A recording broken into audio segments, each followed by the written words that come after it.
കാര്യത്തിന്റെ അപകടം ഒന്ന് മനസ്സിലാക്കിക്കോ. 913-18 കാലഘട്ടം ശ്രദ്ധിച്ചോളാം. 913-18 കാലഘട്ടം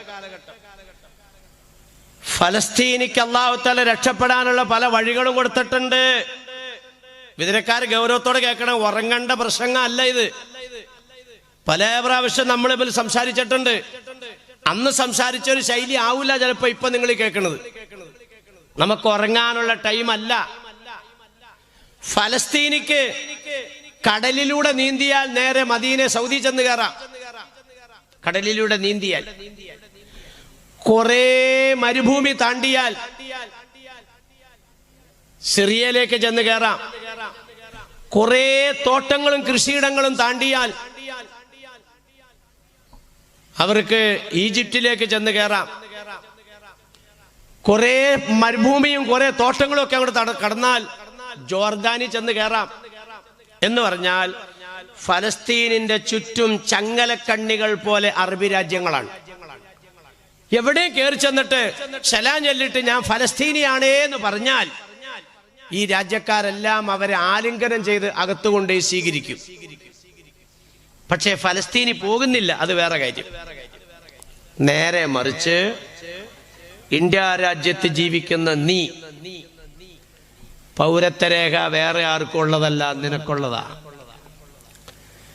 ഏക സിവിൽ കോഡ് വേറെ ആർക്കും ഉള്ളതല്ല, നിനക്കുള്ളതാണ്. ഉത്തരാഖണ്ഡിൽ കണ്ടില്ലേ, 3% ആദിവാസികളുള്ളൂ, അവർക്ക് ഏക സിവിൽ കോഡ് ബാധകമല്ല. പിന്നെ ആർക്കാണ് ഏക സിവിൽ കോഡ് കൊണ്ടുവന്നത്? ഇവിടുത്തെ ഒരു മതവിഭാഗക്കാരുടെയും പൗരത്വം ഞങ്ങൾ ചോദിക്കുന്നില്ല, ഞങ്ങൾക്ക് വേണ്ട. മുസ്ലിം സമൂഹത്തിന്റെ പൗരത്വരേഖ വേണം. ആർക്കാണ് പൗരത്വരേഖ? നിനക്കാണ്.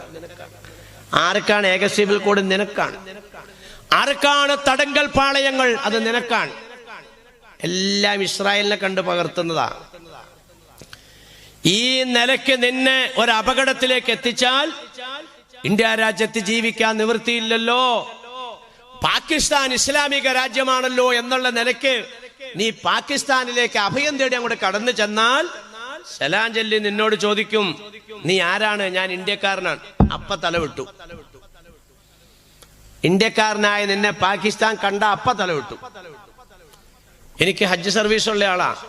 ഇന്ത്യ ഗവൺമെന്റിന്റെ ലൈസൻസോട് കൂടിയുള്ള സർവീസ് നടത്തുന്ന ആളാ ഞാൻ ഹാജിമാരെ കൊണ്ടുപോകുന്നുണ്ട്. പാകിസ്ഥാനികൾ എടുത്തിരിക്കുന്ന ബിൽഡിംഗ് ഞങ്ങൾ എടുക്കൂല. എന്ത്? യാതൊരു മയവും ഒരു ദയവുമില്ലാതെ ഇന്ത്യക്കാരെ കൈകാര്യം ചെയ്യുന്ന ഒരു സ്വഭാവമാണ് ഹറമിൽ ഞങ്ങൾക്ക് അനുഭവപ്പെട്ടേക്കുന്നത്. ഇതാണ് പാകിസ്ഥാൻ. രക്ഷപ്പെടുവോ? പിന്നെ നിനക്ക് എന്താടോ രക്ഷ? ഈ പള്ളിയുടെ അത്രയും നീളത്തിലുള്ള ട്രക്കർ നിങ്ങൾ കണ്ടു കാണും. നിങ്ങളുടെ വീട്ടിൽ എന്റെ പത്രത്തിലുണ്ടോന്നൊന്നും എനിക്കറിയില്ല. നിങ്ങൾ വളർത്തുന്ന പത്രങ്ങളൊക്കെ പലതും ചിലപ്പോൾ ഇസ്രായേലിന് പണം കിട്ടുന്ന പത്രമായിരിക്കും. ഒരു ഇസ്ലാമിക് ഐഡന്റിറ്റിയോട് കൂടി ഇറങ്ങുന്ന അവിടുത്തെ ഒരു പത്രത്തിനകത്ത് ഞാൻ കണ്ടതായി പള്ളിയുടെ അത്ര നീളമുള്ളതായ ഒരു വലിയ ട്രക്കർ. അതിന്റെ പ്ലാറ്റ്ഫോമിൽ മനുഷ്യന്മാരെ ഇങ്ങനെ അടക്കിയിരുത്തിയിരിക്കുകയാണ്. അടിയിൽ അടിക്കുറിപ്പ് എഴുതിയിട്ടുണ്ട്, കൈകാലുകൾ ബന്ധിച്ച് കണ്ണുകൾ മൂടിക്കെട്ടി അജ്ഞാത കേന്ദ്രത്തിലേക്ക് ഇസ്രായേലിൽ കൊണ്ടുപോകുന്ന ഫലസ്തീനി പുരുഷന്മാർ. ചുട്ടുപൊള്ളുന്ന മണലാരുണ്യത്തിൽ കിടക്കുന്ന ആ വണ്ടിയിൽ തകരത്തിന്റെ പ്ലാറ്റ്ഫോമില് ആ മനുഷ്യര് നഗ്നരായിട്ടിരിക്കുമ്പോൾ പൊള്ളുന്നതായ ഊര ഒന്ന് മാറ്റിവെക്കാൻ നിങ്ങൾക്ക് കഴിയോ? നിങ്ങളെല്ലാം ഈ കസേരയിൽ അകന്നകന്നിരിക്കുകയാണെങ്കിൽ ഇവരെങ്ങനെ അടുപ്പിച്ചിരുത്തിയിരിക്കുന്ന ഫോട്ടോയാ ഞാൻ കാണുന്നത്. അടുപ്പിച്ചിരുത്തിയിരിക്കുക. ഈ കൈകാലുകൾ ബന്ധിച്ച മനുഷ്യരെ ആ ട്രക്കറിന്റെ അകത്തേക്ക് അതിന്റെ പ്ലാറ്റ്ഫോമിലേക്ക് അങ്ങനെ അടുപ്പിച്ച് കയറ്റി ഇരുത്തിയപ്പോൾ തന്നെ എത്ര വേദന അനുഭവിച്ചിട്ടുണ്ടാവും? കയ്യും കാലും കെട്ടിയ ഒരു മനുഷ്യനെ അതിലേക്ക് എങ്ങനെയാ കയറ്റുക? എങ്ങനെയാ ഇരുത്തുക? ഇനി ഇരുന്നു 2 മണിക്കൂർ നീ വെയിൽ കൊണ്ടാ മതി. നിന്നെ കൊണ്ട് ആക്കുന്നത് AC റൂമിലേക്കാണ്. അല്ല, അജ്ഞാത കേന്ദ്രം. ചുണ്ടിൽ ടേപ്പൊട്ടിക്കുകയാണ്, കൈകൾ ബന്ധിക്കുകയാണ്, കാലുകൾ ബന്ധിക്കുകയാണ്. വീഡിയോകളൊക്കെ നിങ്ങൾ കണ്ടിട്ടുണ്ടാകും. കടാര കൊണ്ട് പുറത്ത് ഇങ്ങനെ അങ്ങോട്ട് വരയും, അപ്പൊ തോലങ്ങ് പൊളിയും. വീണ്ടും അവിടെ തന്നെ വരയും, മാംസം വിടരും. വീണ്ടും അവിടെ തന്നെ വരയും, നട്ടെല്ലിന്റെ ജോയിന്റുകൾ വിടും. പച്ചയായ മനുഷ്യൻ. യസൂമൂനക്കും സൂഅല്ലദാബ്. ലോകത്ത് ഒരു മനുഷ്യനും അനുഭവിക്കാത്ത വേദനയാണ് മുസ്ലിം സമൂഹമാകുന്ന ഫലസ്തീനി ഇസ്രായേലികളെ കൊണ്ടെന്ന് അനുഭവിക്കുന്നത്. കുഞ്ഞുങ്ങളെ പിടിച്ചങ്ങോട്ട് കൊണ്ടുപോയാൽ കടാരയുടെ മന കൊണ്ടിട്ട് അതിന്റെ ഒരു കണ്ണിന്റെ കൃഷ്ണമണി മാത്രം തോണ്ടിയെടുക്കും. കണ്ണിന്റെ ഒരു കൃഷ്ണമണി തോണ്ടുമ്പോൾ ആ കുഞ്ഞ് വിളിക്കുന്നത് ഉമ്മച്ചേന്നാണ്. സഹോദരിമാരെ, ആ വിളി കേൾക്കാൻ അതിന്റെ നൊന്തപറ്റ ഉമ്മ അടുത്തില്ലെങ്കിൽ നിന്റെ ഒക്കത്തിതാ കുഞ്ഞിരിക്കുന്നുണ്ട്, നിന്റെ ഭർഗത്തുമ്പിൽ പിടിച്ചോണ്ട് നിന്റെ മോളിരിക്കുന്നുണ്ട്, നിന്റെ മക്കള് നിന്റെ കുടുംബത്തിലുണ്ട്. അല്ലാഹുവേ, എന്റെ ഐഡന്റിറ്റി ആണല്ലോ ഫലസ്തീനിക്കുള്ളത്. എന്താണ് അവരുടെ ഐഡന്റിറ്റി? അവർ അല്ലാഹുവിൽ വിശ്വസിച്ചിരിക്കുകയാണ്.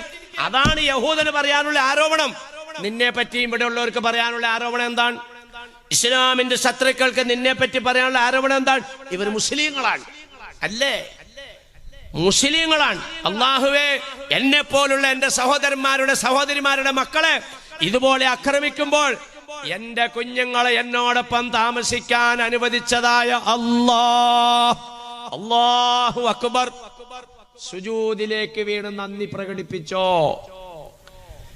സ്വന്തം ഭാര്യയുടെ മുന്നിൽ ഭർത്താവിനെ വെടിവെക്കുമ്പോൾ എന്റെ പ്രിയപ്പെട്ടവൻ എന്റെ കൂടെയാണല്ലോ, അല്ലാഹ് സുബ്ഹാനല്ലാഹ് പറഞ്ഞുകൊണ്ട് സുജൂദിലേക്ക് വീണോ? കൃത്യമായി നിസ്കാരം നിലനിർത്തിക്കോ? സ്വന്തം ഭർത്താവിന്റെ മുന്നിൽ ഭാര്യനെ ക്രൂരമായി വ്യഭിചരിക്കുമ്പോൾ, കശാപ്പ് ചെയ്യുമ്പോൾ എന്റെ പ്രിയപ്പെട്ടവൾ എന്റെ കൂട്ടത്തിലുണ്ടല്ലോ, അല്ലാഹ് സുബ്ഹാനല്ലാഹ് സുജൂദിലേക്ക് വീണോ? ലൈൻ ശക്കറത്തും, അവിടെ കാണുന്ന അക്രമത്തിനും അനീതിക്കും, അവിടെ കാണുന്ന പീഡനങ്ങൾക്കും ദുരിതങ്ങൾക്കും നിന്നെ അല്ലാഹു തആല വിധേയനാക്കാതെ നിന്നെ അല്ലാഹു തആല രക്ഷപ്പെടുത്തിയെങ്കിൽ അൽഹംദുലില്ലാഹ് എന്ന് പറഞ്ഞ് ശുക്ർ ചെയ്യാൻ, റഹ്മാനായ തമ്പുരാന് സുജൂദ് ചെയ്യാൻ നീ തയ്യാറുണ്ടെങ്കിൽ ലഅസീദന്നക്കും, ഈ അനുഗ്രഹം നിനക്ക് ഞാൻ നിലനിർത്തി തരാം എന്ന് പറഞ്ഞാൽ മുസ്ലിങ്ങളോട് വെറുപ്പുള്ള ഭരണാധികാരികൾ ഇവിടെ ഉണ്ടാവില്ല. മുസ്ലിങ്ങൾ രാജ്യം വിട്ടുപോകണമെന്ന് പറയുന്നവരുടെ മനസ്സിനെ അല്ലാഹു തആല മാറ്റിത്തരും. നിങ്ങളോട് അവർക്ക് സൗഹാർദ്ദതയും സ്നേഹവും ഉണ്ടാകും. നമ്മുടെ മുൻഗാമികൾ പാടുപെട്ട് നേടിയെടുത്ത ഭരണഘടന പ്രകാരം ഈ രാജ്യത്ത് ജീവിക്കാനുള്ള സ്വാതന്ത്ര്യം അല്ലാഹു തആല തരും. വലയിൻ ശക്കർത്തും, പലസ്തീനി എന്തും ചെയ്യട്ടെ, അവർക്കെന്തും അനുഭവിക്കട്ടെ, എനിക്കാരെ തട്ടിച്ചിട്ടാലും വേണ്ടില്ല തിന്നണം, ആരെ പറ്റിച്ചാലും വേണ്ടില്ല കാശുണ്ടാകണം, ഏത് അവളായാലും വേണ്ടില്ല ഏത് അവനായാലും വേണ്ടില്ല എനിക്ക് സുഖിക്കണം, ഉമ്മാനെ കൊന്നിട്ടാലും വേണ്ടില്ല എനിക്ക് മയക്കുമരുന്ന് വേണം. ഇന്ന അദാബി ലശദീദ്. നീ തെമ്മാടിത്തരത്തിലൂടെ മുന്നോട്ട് പോകാൻ ഉദ്ദേശിക്കുന്നെങ്കിൽ അള്ളാന്റെ ഭാഗത്തുനിന്നുള്ള നടപടി കടുകടുപ്പമായിരിക്കുന്നതാണ്. ഇങ്ങനെ ഒരു കടുകടുപ്പമായ ഒരു വ്യാപകമാകുന്ന ഒരു ശിക്ഷയും കാര്യങ്ങളും ഈ രാജ്യത്ത് വന്നാൽ വിതുരക്കാര് ചേമ്പിന്റെ ഇടപോല പോലെ നനയാത്തതുപോലെ വിതുരയിലേക്ക് നാശം വരാതെ നിങ്ങൾക്ക് നിലനിൽക്കണോ? അതിന് പറ്റിയൊരു ഒറ്റമൂലിയാണ് നിങ്ങൾ കൈകാര്യം ചെയ്തുകൊണ്ടിരിക്കുന്നത്. ഞാൻ അതിലേക്കാണ് ശ്രദ്ധ കൊണ്ടുവരാം. അപ്പൊ എന്താ പറഞ്ഞു വന്നത്? ഫലസ്തീനിയുടെ അവസ്ഥയിലേക്ക് തന്നെയല്ലേ നമ്മുടെ തലമുറയും പോണത്. 1913-18 കാലഘട്ടം ലോകം അറിഞ്ഞതായ ഒന്നാം ലോക മഹായുദ്ധം. യുദ്ധാനന്തരം യഹൂദന്മാർക്ക് ഈ ഭൂമിയിൽ ഒരു തരി മണ്ണില്ലാതെയായി. ശ്രദ്ധിച്ചോളണം എല്ലാവരും. ഞാൻ ഈ പറയുന്ന അവസ്ഥയാണോ ഇന്ന് നമ്മുടെ ഈ കേരളത്തിലെ തലമുറയ്ക്ക്? എന്നാൽ ഒരു നിലയ്ക്കും ഈ തലമുറയെ അല്ലാഹു തആല രക്ഷപ്പെടുത്തൂല. നേരിക്ക് നേരെ ഖുർആന്റെ പ്രഖ്യാപന, നിങ്ങൾ മുസ്ലിമാന്നും പറഞ്ഞ് ഇവിടെ ജീവിച്ചിട്ട് ഇസ്ലാമിനെ കളഞ്ഞു കുളിച്ചാൽ ഞങ്ങൾ ജീവിക്കുന്നെങ്കിൽ ഫസൗഫ യഅതില്ലാഹു ബിഖൗമിൻ, നിങ്ങൾ എവിടെ നിന്ന് അങ്ങോട്ട് മാറ്റിക്കളയും. അതാണിന്ന് ഫലസ്തീനിൽ നടക്കുന്നത്. അല്ലാഹു സുബ്ഹാനഹു വ തആല ക്രൂരമായി ഇപ്പൊ ആണുങ്ങളെ കൊണ്ടുപോയത് ഞാൻ പറഞ്ഞു, കുഞ്ഞുങ്ങളെ കൊണ്ടുപോയത് പറഞ്ഞു. സഹോദരിമാരുടെ അവസ്ഥ എന്താ മോളെ പറ? ആയിരക്കണക്കിന് പെൺകുട്ടികൾ ഫലസ്തീനികൾ എന്ത് സൗന്ദര്യമുള്ളവരാണെന്നറിയോ? നിങ്ങൾ കണ്ടില്ലേ കുഞ്ഞുങ്ങളുടെ ജനാസയൊക്കെ എങ്ങനെ കണ്ണീരോടെ എങ്ങനെ പൊക്കി പിടിച്ചോണ്ടിരിക്കണ ചിലര്? എന്താണ് ഇപ്പൊ ആ കുഞ്ഞിന്റെ ഒക്കെ അഴക്? പുഷ്പം പോലെ ഇരിക്കുന്ന മക്കള് എന്ന് പറഞ്ഞാൽ സാധാരണക്കാരല്ല, അവർ യൂസുഫ് നബിയുടെ പിന്തലമുറക്കാരാ. ഫലസ്തീനികൾ എന്ന് പറഞ്ഞാൽ യൂസുഫ് നബിയുടെ പിന്തലമുറക്കാരാ. യൂസുഫ് നബി ആരാണ്? ലോകത്തെ ഏറ്റവും വലിയ സൗന്ദര്യവാനായിരുന്നു. ഞാൻ ഈജിപ്റ്റ്, സിറിയ, ജോർദാൻ അങ്ങനെ ഫലസ്തീനൊക്കെ ഇങ്ങനെ സന്ദർശിക്കാൻ വേണ്ടി ഇങ്ങനെ പോയി ഒരിക്കുക. അപ്പൊ എന്റെ വീട്ടുകാർ പറഞ്ഞു, ദേ ആ പൊട്ട ജനലിന്റെ ഇടയിൽ ആ സ്ക്രീനിന്റെ മറയിൽ ഒരു മുഖം നോക്കിക്കെന്ന് പറഞ്ഞു എന്നോട്. അല്ലാഹു അക്ബർ. ഒരു പെൺകുട്ടി നോക്കിയാണ്, ഒരു പൊട്ട ജനല മൊത്തം പൊളിഞ്ഞത് അവരുടെ വീടുകളൊക്കെ.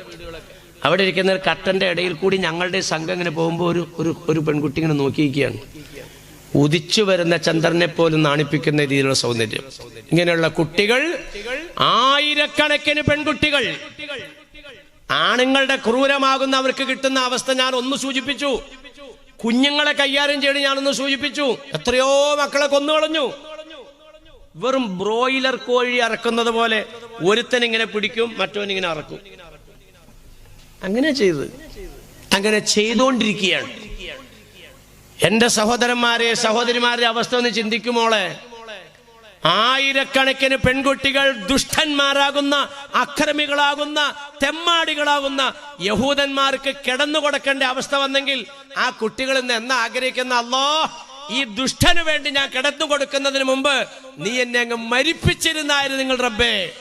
10,000-കണക്കിന് പെൺകുട്ടികൾ ഇന്ന് ജൂതന്മാരുടെ അടിമകളായി ജീവിച്ചുകൊണ്ടിരിക്കുമ്പോൾ നമ്മൾ സ്വസ്ഥമായി നമ്മുടെ കുടുംബത്തിൽ കഴിയോ മോളെ? അവിടെ ഇറക്കിയ അതേ തമ്പുരാൻ തന്നെയാണ് ഇവിടെ നമ്മളെയും ഇതേ നിലയ്ക്ക് ജീവിപ്പിച്ചുകൊണ്ടിരിക്കുന്നു. ഞാൻ ശ്രദ്ധിച്ചോ, ഞാൻ എൻ്റെ പോയിന്റിലേക്ക് കൊണ്ടുവരികയാണ്. 18 യുദ്ധം അങ്ങ് കഴിഞ്ഞതോടുകൂടി ആകാശത്തിന്റെ താഴെ യഹൂദന്മാർക്ക് മണ്ണില്ലാതെയായി. നമ്മുടെ ഇമാമിങ്ങളുടെ വ്യാഖ്യാനമൊക്കെ എടുത്ത് അനുസരിച്ച് ഞാൻ പറയുകയാണെങ്കിൽ, ഈർക്കിളിച്ചൂലിന്റെ കെട്ടഴിച്ചിട്ട് അത് വലിച്ചെറിഞ്ഞാൽ ഈർക്കിളികൾ എങ്ങനെ ചിതറിപ്പോയി വീഴുമോ അപ്രകാരമായി യഹൂദന്മാർ ഈ ലോകത്ത്. ഞങ്ങളുടെ മട്ടാഞ്ചേരിൽ വന്ന് ചാടി ഒരെണ്ണം, ചേന്നമംഗലത്ത് വന്ന് ചാടി വേറെ ഒരെണ്ണം, ഇങ്ങനെ ലോകത്തിന്റെ നാനാഭാഗത്ത്. ആ സന്ദർഭത്തിലാണ് അമേരിക്കയുടെ ഒത്താശയോടെ ബ്രിട്ടന്റെ വിദേശകാര്യ സെക്രട്ടറി, ഇപ്പൊ പേ പിടിച്ച് ഓടി നടക്കുന്നത് അമേരിക്കയുടെ വിദേശകാര്യ സെക്രട്ടറിയാണ്, ആന്റണി ബ്ലിങ്കൺ. അവൻ എല്ലാ കാക്കാമാരുടെ അടുത്തോടെ ചെല്ലും. വെടിവെപ്പ് ശക്താക്കുന്നതിന് മുമ്പ് സൗദി ചെല്ലും, സിറിയ ചെല്ലും, കുവൈത്ത് ചെല്ലും, ഖത്തറി ചെല്ലും, തുർക്കി ചെല്ലും, എല്ലാ സ്ഥലത്തും ചെല്ലും. കാക്കാനോട് ഒരു മിണ്ടരുത്, അവിടെ കൊല്ലാൻ പോവാണ്. കാക്ക പറയും മിണ്ടൂല. കണ്ടില്ല ഒരു കാക്ക 25 ഏക്കർ കൊടുത്തേക്കണേ പോത്ത്. എന്നിട്ട് അവൻ തലയിൽ വട്ടം വച്ചുകൊണ്ടിട്ട് സ്വാമിമാരൊക്കെ കൈകൂപ്പിക്കുകയാണ്. ഇത് തന്നെ ഇപ്പൊ ഫലസ്തീനും പറ്റിയത്. നിങ്ങൾ ശ്രദ്ധിച്ചോ, ഫലസ്തീനും സംഭവിച്ചത് ഇതാണ്. മണ്ണില്ലാതെ യഹൂദന്മാർ ഓടി നടക്കുമ്പോൾ അമേരിക്കയുടെ ഒത്താശയോടെ ബ്രിട്ടന്റെ വിദേശകാര്യ സെക്രട്ടറി വന്നത് ഫലസ്തീനിലാണ്. നിങ്ങളൊക്കെ ചിലപ്പോൾ കുറ്റം പറയും, എന്തിനാണ് ഫലസ്തീനി യഹൂദന് കിടക്കാൻ മണ്ണ് കൊടുത്തത്? ഫലസ്തീന് ഖുർആൻ അനുസരിച്ചാ ചെയ്തത്, ഒരു തെറ്റും ഫലസ്തീന് ചെയ്തിട്ടില്ല. ആൾക്കാരിപ്പോ പറയുന്നുണ്ട് യഹൂദനെ കിടത്താൻ അനുവാദം കൊടുത്തിട്ടല്ലേ യഹൂദൻ ഇപ്പൊ ഇവനെ ഉന്തിച്ചാടിച്ചത്. അങ്ങനെയാ, ഉന്തിച്ചാടിച്ചു. ബെഞ്ചേല് സ്ഥലമില്ല, ഇവിടെ ഇരിക്കാൻ പറഞ്ഞു, ഇവിടെ ഇരുന്നോളാൻ പറഞ്ഞു. ഇരുന്നിട്ട് എന്ത് ചെയ്തു? തിക്കി തിക്കി തിക്കി തിക്കി ബെഞ്ചേന്ന് മൊത്തം താഴ്ത്തേക്ക് അടി. ഇപ്പൊ റഫ എന്ന് പറയുന്ന ഒരു പോയിന്റ് കൊണ്ട് നിർത്തിയിരിക്കുക, ബാക്കിയൊക്കെ കൊന്നു. അവിടെ ഉള്ളതിനെ കൊല്ലല്ലേന്ന് ഇപ്പൊ എല്ലാവരും പറയണേ. നീ പോടാന്നാണ് തന്നെയാ പറയണേ. ഡെയിലി കൊന്നു. ആർക്കും ഇപ്പൊ ഒരു വാർത്തയൊന്നും അല്ല. 2023 ഒക്ടോബർ 7 മുതൽ കുറെ ദിവസത്തേക്ക് മിമ്പറുകളിൽ ദുആ ഉണ്ടായി, മീറാബുകളിൽ ദുആ ഉണ്ടായി, പള്ളികളിൽ കുനൂത്തുകൾ ഉണ്ടായി, മുസല്ലകളിൽ കണ്ണീരുണ്ടായി. ഇപ്പൊ ഒരു 85% പ്രശ്നമില്ല. 85% മിമ്പറിലും ദുആ ഇല്ല, മീറാബിലും ദുആ ഇല്ല. മറന്നുപോയി. പിന്നെ ഇപ്പൊ എന്താണ്? ഇസ്ലാമിക് ഐഡന്റിറ്റി ഉള്ള ചില പത്രങ്ങളിൽ വരുന്നു, കഴിഞ്ഞ 24 മണിക്കൂറിന്റെ ഉള്ളിൽ 250 എണ്ണത്തിനെ കൊന്നു. അങ്ങനെ 250 ബ്രോയിലർ കോഴീനെ കൊന്നു എന്നല്ലേ പറഞ്ഞ? 250 മുസ്ലിമിനെ. കണക്ക്, ആ കണക്കൊന്നും ശരിയല്ല, കൊന്നു. പിറ്റേ ദിവസം കാണും 190 എണ്ണത്തിനെ കൊന്നു. അങ്ങനെയാണ്. 24 മണിക്കൂറിന്റെ കണക്ക് മാത്രമേ ഇപ്പൊ എന്നുള്ളൂ. ജനങ്ങളെ, ഇത് കേട്ടിട്ട് എന്തേ നമ്മൾ പഠിക്കാത്തത്? എന്താണ് നമ്മൾ പഠിക്കേണ്ടത്? അതാ ശ്രദ്ധിച്ചോ. കിടക്കാൻ ഇടം കൊടുക്കണമെന്ന് ബ്രിട്ടന്റെ വിദേശകാര്യ സെക്രട്ടറി ഫലസ്തീനിൽ വന്ന് ആവശ്യപ്പെടാൻ കാരണം എന്താണ്? അമേരിക്ക ചോദിച്ചാൽ തരൂല, കാരണം ബൈബിളിൽ അങ്ങനെ ഇല്ല. ബ്രിട്ടനോട് ചോദിച്ചാൽ തരൂല, ബൈബിളിൽ അങ്ങനെ ഇല്ല. ഇന്ത്യയിലും ഒന്ന് ചോദിച്ചാൽ തരൂല, രാമായണത്തിൽ അങ്ങനെ ഇല്ല, മഹാഭാരതത്തിൽ അങ്ങനെ ഇല്ല. അവിശ്വാസിയാണെന്നൊന്നും നോക്കണ്ട. ഒരു മനുഷ്യൻ നിന്റെ അടുക്കൽ അഭയം തേടി വന്നാൽ അവന് നീ അഭയം കൊടുക്കണമെന്ന് ആഹ്വാനം ചെയ്യുന്ന ഏക ഗ്രന്ഥമാണ് പരിശുദ്ധ ഖുർആൻ. ഇന്നഹദും മിനൽ മുശ്രിക്കീന ഇസ്തജാറക ഫാജിറുഹു. മുസ്ലിമല്ല, ഒരു മുശ്രിക്കായ മനുഷ്യൻ ഒരവിശ്വാസിയായ മനുഷ്യൻ നിന്റെ അടുക്കൽ വന്ന് അഭയം തേടിയാൽ നീ അവനക്ക് അഭയം കൊടുക്കണേ. ഇതാ മനുഷ്യ സൗഹാർദ്ദം. മതസൗഹാർദ്ദം ലോകത്തില്ല, നിങ്ങളത് മനസ്സിലാക്കണം. ആൾക്കാർ പറയും മതസൗഹാർദ്ദം. എങ്ങനെ മതസൗഹാർദ്ദം ഉണ്ടാവുക? ഞാൻ ചോദിക്കട്ടെ, നെതന്യാഹുവും നരേന്ദ്രമോദിയും തമ്മിൽ മതപരമായിട്ട് യോജിപ്പാണെന്നാണ് നിങ്ങൾ മനസ്സിലാക്കിയേക്കണ്? അവർ ബദ്ധശത്രുക്കളാ. യഹൂദന്മാരുടെ ബദ്ധശത്രുവാണ് മജൂസികൾ. യഹൂദന്മാരുടെ ബദ്ധശത്രുക്കളാണ് അമേരിക്ക. പക്ഷെ അവരെല്ലാം മനുഷ്യപരമായിട്ട് വലിയ അടുപ്പത്തില. മുസ്ലിം പറയുന്നു ഏക ഇലാഹ്, വേറെ ചില മതങ്ങൾ പറയുന്നു 33 കോടി ഇലാഹ്. ഇവർ തമ്മിൽ യോജിക്കണേ എങ്ങനെയാ? അവരുടെ വിശ്വാസം അവിടെ കിടന്നോട്ടെ, ലക്കും ദീനുക്കും വലിയ ദീൻ, നിങ്ങളുടെ വിശ്വാസം നിങ്ങളുമായിട്ട് ജീവിച്ചോ, പക്ഷെ മനുഷ്യനുമായിട്ട് സ്നേഹം വേണം. ഇതാണ് ഖുർആൻ പറഞ്ഞത്. അവൻ മുശ്രിക്കാണോ നോക്കരുത്. അഭയം തേടി വന്നാൽ അഭയം കൊടുക്കണം. അതാണ് ബ്രിട്ടന്റെ വിദേശ സെക്രട്ടറി മെഡിറ്ററേനിയൻ കടലിന്റെ കിഴക്ക് ഭാഗത്ത് ഒരൊറ്റ അമുസ്ലിങ്ങൾ പോലും ഇല്ലാത്ത നാട്ടില് ഫലസ്തീനിൽ വന്നുകൊണ്ട് ആവശ്യപ്പെട്ടു, ഈ യഹൂദന്മാർക്ക് കിടക്കാൻ ഇടം കൊടുക്കാമോ? ലോകത്തുള്ള യഹൂദന്മാരെല്ലാം വിളിച്ചിങ്ങനെ കൂട്ടി യഹൂദ രാഷ്ട്രം അവർ വ്യാപിപ്പിച്ച് ഇപ്പൊ ഫലസ്തീൻ എന്നുള്ളത് ഒരു ചെറിയ കടുക് പോലെയായി മാറി. എന്തുകൊണ്ട് മാറി? കിടക്കാൻ ഇടം കൊടുത്ത യഹൂദിക്ക് ഇടം കൊടുത്ത ഫലസ്തീനിയോട് അല്ലാഹ് എന്താ പറഞ്ഞേ? അഭയം ചോദിച്ചു വരുന്ന മുശ്രിക്കിന് നീ അഭയം കൊടുക്കണം. എന്നിട്ട് എന്ത് ചെയ്യണം? ഹത്താ യസ്മഅ കലാമല്ലാഹ്, നിന്റെ ജീവിതത്തിലൂടെ അള്ളാനെ അവർക്ക് കാണിച്ചു കൊടുക്കണം. ഉറങ്ങാത്തവർ ശ്രദ്ധിച്ചോ, ഉറങ്ങണേന് ഇത് ശ്രദ്ധ കിട്ടൂല. ഞാൻ അങ്ങനത്തെ പ്രസംഗം എന്നെ പ്രസംഗം. ഉറങ്ങാത്തവർ ശ്രദ്ധിച്ചോ. കിടക്കാൻ ഇടം കൊടുക്കുക എന്നുള്ളൊരു ദീനി ദഅവത്താണ്. എന്ന് പറഞ്ഞാൽ കിടക്കാൻ ഇടം കൊടുത്തിട്ട് നീ എന്ത് ചെയ്യണം? അള്ളാഹുവിനെ നിന്നിലൂടെ അവർക്ക് കാണിച്ചു കൊടുക്കണം.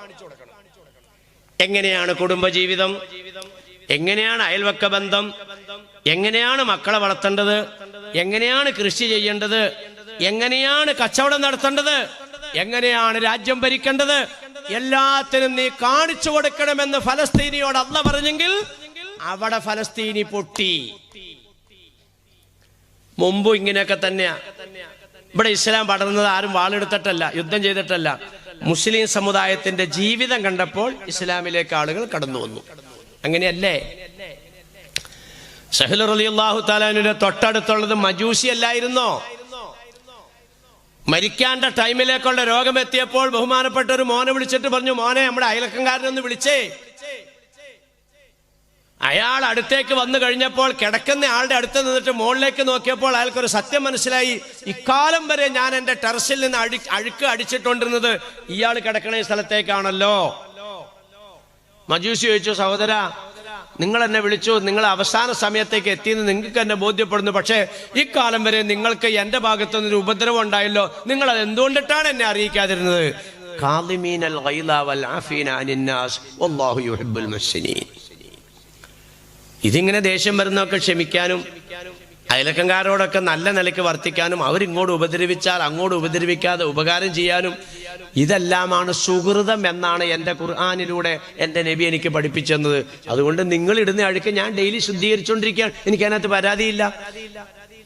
ഞാനിപ്പോൾ കാലാകാലമായി വിശ്വസിക്കുന്ന വിശ്വാസം എനിക്ക് വേണ്ട. ലാ ഇലാഹ ഇല്ലല്ലാഹ് മുഹമ്മദുർ റസൂലുള്ളാഹ്. നമുക്കിത് അതാ ഖുർആൻ പറഞ്ഞേ, നീ യഹൂദനെ അവിടേക്ക് കിടക്കാൻ ഇടം കൊടുത്തു. എന്നിട്ട് എന്ത് ചെയ്യണം? യഹൂദന് നിന്നിലൂടെ അള്ളാനെ കാണിച്ചു കൊടുക്കണം. ഇവിടെ ഫലസ്തീനി തോറ്റു. ഫലസ്തീനി എന്ത് ചെയ്തു? ട്രൗസർ ഇട്ടോണ്ട് വന്നതാ യഹൂദ ചെറുക്കനെ കണ്ടപ്പോ ഫലസ്തീനി ചെറുപ്പക്കാര് പാൻഡഴിച്ചു മാറ്റി, അവർ ഉടുതുണി അഴിച്ചു മാറ്റി, അവർ ട്രൗസർ ഇട്ടു. ബഹുമാനപ്പെട്ട സാദാത്യങ്ങൾ, ബഹുമാനപ്പെട്ട ഉലമാക്കൾ, ബഹുമാനപ്പെട്ട ഉമറാക്കൾ അവർ പറഞ്ഞു, മക്കളെ ഇത് യഹൂദന്റെ സംസ്കാരമാണ് കേട്ടോ, ഇത് നിങ്ങൾ അനുകരിക്കരുത്. ഇത് നിങ്ങൾ അനുകരിച്ചാൽ മൻ തശബ്ബഹ ബിഖൗമിൻ ഫഹുവ മിൻഹും, നീ യഹൂദനായി പോവും കേട്ടോ മോനെ. അതുകൊണ്ട് നീ ട്രൗസർ ഇടല്ലേ, നീ പാന്റ് ഇട, തുണി ഉടുക്ക്. പോടാ തങ്ങളെ, പോടാ മൊയ്ലിയാരെ, പോടാ കമ്മട്ടി, പോടാ കാർന്നോമാരെ. ഏത്തി സമാനുൻ അലാ ഉമ്മത്തി يفرون من العلماء والفقهاء يبتليهم الله بثلاث بليات അർഫഉല്ലാഹുൽ ബറകത മിൻ കസ്ബിഹിം യുസല്ലിത്തുല്ലാഹു അലൈക്കും സുൽത്താനൻ ളാലിമാ യുഖ്രിജൂന മിനദ് ദുനിയ ബിഗൈരി ഈമാൻ ഔ കമാ ഖാല റസൂലുള്ളാഹി. ലോകം അവസാനത്തിലേക്ക് എത്തുമ്പോൾ ഉലമാക്കളെ ബഹിഷ്കരിക്കുന്ന സമൂഹം ഉണ്ടാകും. ഒരു വലിയമാരൊന്നും വകവയ്ക്കൂല, തങ്ങന്മാരൊന്നും കണക്കിലെടുക്കൂല, ആലിമീങ്ങൾക്കൊന്നും പരിഗണന കൊടുക്കൂല. 3 വിധത്തിൽ അവരെ അല്ലാഹ് പരീക്ഷിക്കുമെന്ന് നബീന റസൂലുള്ളാഹി. ഒന്നാമത്തെ, അവരുടെ ജീവിതത്തിലേ ബർക്കത്തുണ്ടാവില്ല. ഞാൻ ഓരോ ദിവസം പറയണ പോയിന്റുകളായത്. ജീവിതത്തിൽ ബർക്കത്തുണ്ടാവില്ല. ധിക്കാരിയായ ഭരണാധികാരിയെ കൊണ്ട് അല്ലാഹു തആല അവരെ ഭരിപ്പിക്കും. അല്ലാഹു അക്ബർ. അനുഭവിച്ചോ? നിങ്ങൾ നോക്കിക്കോ, 400 സീറ്റ് കിട്ടുമെന്ന് ഇപ്പൊ ഭരിക്കുന്ന സർക്കാർ പറയുന്നുണ്ടെങ്കിൽ 410 സീറ്റോട് കൂടി വീണ്ടും അവർ അധികാരത്തിൽ വരും. ഇവിടെ ഒരു ഇന്ത്യ മുന്നണി ഉണ്ടാവില്ല, ഒരു പ്രതീക്ഷ ഉണ്ടാവില്ല. നിങ്ങൾ നോക്കിക്കോ, റസൂലുള്ളാഹിയുടെ വാക്കനുസരിച്ച്, ഇന്നത്തെ പുതിയ തലമുറയുടെ പോക്കനുസരിച്ച് ഒരു കാരണവശാലും ഒരു ഭരണമാറ്റം ഈ രാജ്യത്തുണ്ടാവില്ല. യസൂമൂനക്കും സൂവല്ലാതെ വർത്താനം കണ്ടോ? ലോകത്തൊരു മനുഷ്യനും അനുഭവിക്കാത്ത വേദനകളും ദുരിതങ്ങളും ദുരന്തങ്ങളും ആ ഭരണാധികാരിയെ കൊണ്ട് അല്ലാഹു തആല സമൂഹത്തിനെ അനുഭവിപ്പിക്കും. ഫലസ്തീനി അനുഭവിക്കുന്ന പോലെ ലോകത്താരെങ്കിലും അനുഭവിക്കണ്ടോ? നമുക്ക് പാഠമാകണം. ഊരിപ്പിടിച്ച വാളുമായി മുത്തുനബിയെ കൊല്ലാമെന്ന ആളാണ് സയ്യിദന ഉമറുൽ ഫാറൂഖ്. അന്ന് റളിയല്ലാഹു അൻഹു ആയോ? ഇല്ല. എന്താ അടുത്തേക്ക് വന്നിട്ടുണ്ടായത്? വാളങ്ങ് വലിച്ചെറിഞ്ഞു, മുത്തുനബിയുടെ കാൽക്കിലേക്ക് വീണു. ഇല്ലേ? ആ മനസ്സിന് മാറ്റം കൊടുത്ത ശക്തിയുടെ പേരാണ് അല്ലാഹ്. കൊല്ലാൻ വാളുമായി ഊരിത്തന്നവൻ, പിടിച്ച വാളുമായി വന്നവൻ വാള് വലിച്ചെറിഞ്ഞ് കൊല്ലാൻ തയ്യാറായി വന്ന കൊല്ലപ്പെടേണ്ടതായ വ്യക്തിയെ കെട്ടിപ്പിടിച്ചു മുത്തം കൊടുത്തെങ്കിൽ ആ മനസ്സിനെ മാറ്റിയ ശക്തിയുടെ പേരാണ് അല്ലാഹ്. ഇന്ന് ഇന്ത്യ ഭരിക്കുന്ന പലരും നിങ്ങളിവിടെ ജീവിക്കേണ്ടവരല്ല, നിങ്ങൾ പാകിസ്ഥാനിലേക്ക് പോകേണ്ടവരാണ്, നിങ്ങൾക്കിവിടെ ഒരു അവകാശവുമില്ല എന്ന് പറയുന്നുണ്ടെങ്കിൽ അവരെ കൊണ്ട് തിരുത്തി പറയിപ്പിക്കുന്നവന്റെ പേരാണ് അല്ലാഹ്. ഇന്ത്യ രാജ്യത്തിന്റെ സ്വാതന്ത്ര്യത്തിന് ഏറ്റവും മുന്നിൽ നിന്ന് പോരടിച്ച് രക്തം ചിന്തിയ ഈ സമുദായമാണ്. ഏറ്റവും കൂടുതൽ ഖജനാവിലേക്ക് നികുതി പണം തരുന്നത് ഈ സമുദായമാണ്. ഈ രാജ്യത്തെ പ്രധാനമന്ത്രിമാരെ കൊന്നവർ ഇവരല്ല, രാഷ്ട്രപിതാവിനെ കൊന്നവർ ഇവരല്ല, ഈ രാജ്യത്ത് സ്ഫോടനങ്ങൾ ഉണ്ടാക്കിയവർ ഇവരല്ല, രാജ്യത്തിന് ഒറ്റുകൊടുത്തവർ ഇവരല്ല. ഇവർ ഈ രാജ്യത്ത് താമസിക്കേണ്ടവരാണ്. മറ്റ് മതവിഭാഗങ്ങളെ പോലെ ഇവർക്കും അവകാശമുണ്ട് എന്ന് ഭരിക്കുന്നവരെ കൊണ്ട് പറയിപ്പിക്കുന്നവന്റെ പേരാണ് അല്ലാഹ്. ആ അല്ലാഹു പറയിപ്പിക്കണമെങ്കിൽ ലാ യുഗയ്യിറു മാ ബിഖൗമി മാ ബിഅൻഫുസിഹിം ഇന്നല്ലാഹ ലാ യുഗയ്യിറു മാ ബിഖൗമിൻ. അല്ലാഹു സുബ്ഹാനഹു വ തആല ഒരു സമുദായത്തെ രക്ഷപ്പെടുത്തുകയില്ല.